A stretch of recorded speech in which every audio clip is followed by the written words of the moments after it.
For the past few weeks, we've been getting emails from my dear friend Mike Cohn regarding the spillover habit for stories. And I thought we would continue in this series with the next email.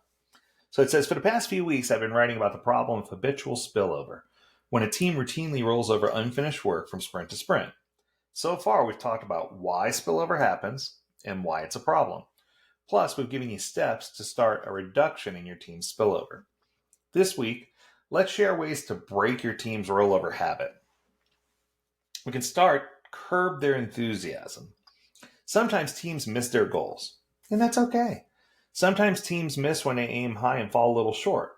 Don't try to fix those teams, celebrate their effort. Other times, teams miss because they just hit a run of bad luck for a handful of sprints. Again, no need to intervene there. In the next episode, we'll talk about, well, not next episode, but in the next email, we'll talk about what to do with unfinished work that results from either of these first two scenarios. Most often, though, teams miss because they're overly optimistic about what they can achieve. They plan each sprint on a best case scenario. If you think this could be your team, in the next sprint planning meeting, try asking questions like these. What could go wrong that could cause the team to miss their goal? What has to go right in order to achieve this ambitious goal? These questions can help a team see risky assumptions they're making about how easy the planned work will or will not be. Drastically undercommit is also an issue. If these kinds of questions don't help the team make more realistic guesses about what they can accomplish, you might have to resort to drastically reducing what the team can commit to achieving. So at the next sprint planning meeting, encourage the team to truly undercommit. I do this on purpose. I do this with my teams all the time. So Mike, what I do is I tell them, take 10 points, knowing that any team alive can potentially do 10 points. And what that does is it forces them to say they're finished. And I'm like, that's incredible. You did a fantastic job. Go get a head start on the first item in the next sprint. And if they finish it, they pull it in. And what this does is over the course of 2 or 3 sprints, it helps the team realistically see what they can do as opposed to being super optimistic. So the team may push back on this. They're used to filling up their sprint and will be optimistic that they can get a lot more done than the items they've chosen. Don't give in.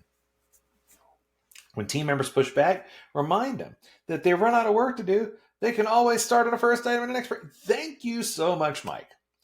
But hold firm that no work will come into the sprint until the sprint goal for this sprint is achieved and all the work planned into the sprint is complete. Then you can go get a head start on those first items. You'll likely need to have a talk with the product owner prior to sprint planning so they can be prepared to hear that the team is ready to start work on a first item in a subsequent sprint, and that may mean adjustments to future sprints. The goal in undercommitting is to let the team feel like let them feel what it's like to add work to get a head start on an item in a first item in the next sprint, as opposed to adding work into the sprint or dropping work from the current sprint. After they feel this, they'll likely want to feel it again and again.